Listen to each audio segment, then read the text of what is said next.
مومنین و مومنات کی خدمت میں عقد شہزادی کونین جناب سیدہ فاطمہ زہرا سلام اللہ علیہا اور مولائے امیر کائنات علی ابن ابی طالب کے اس خوشی کے موقع پر امام علی علیہ السلام کا تعلیم کردہ آپ کے لیے ایک عمل لائے ہیں۔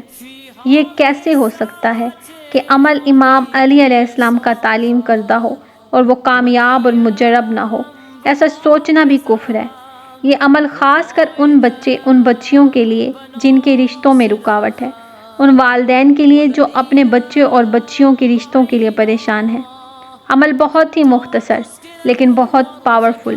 اس عمل کو والدین بھی کر سکتے ہیں، لیکن بہتر ہے کہ بچے بچیاں خود کریں۔ امام علی علیہ السلام نے فرمایا، یہ عمل یکم ذی الحج سے 9 ذی الحج تک کریں۔ یکم ذی الحج کو کیوں؟ کیونکہ یہ شہزادی کونین اور مولائے امیر کائنات کے ساتھ یہ دن منسوب ہے۔ اور 9 ذی الحج تک کیوں کرنا ہے؟ کیونکہ 9 عدد ہے جناب سیدہ کا، اور 9 ذی الحج کا دن یوم عرفہ کا بھی دن ہے۔ یہ وہ دن ہے جس دن اللہ پاک مانگی ہوئی کوئی بھی دعا رد نہیں کرتا۔ امام علی علیہ السلام نے فرمایا، رشتوں میں بندش ہو، رکاوٹ ہو تو پہلا عمل یکم ذی الحج سے 9 ذی الحج تک بعد نماز مغربین اول و آخر درود پاک پڑھ کے 1 مرتبہ سورہ کوثر، 1 مرتبہ سورہ رحمان کی تلاوت کریں۔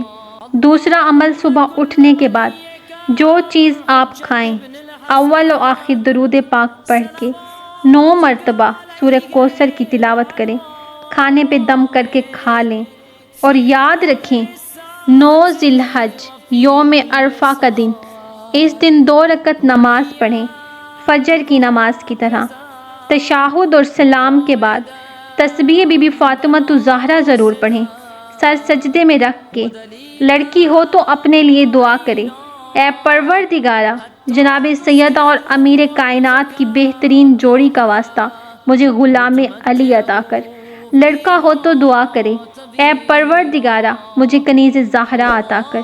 اللہ پاک محمد و آل محمد کے صدقے میں تمام رکاوٹیں، تمام بندشیں دور فرما کے بہترین ہم سفر عطا فرمائے گا۔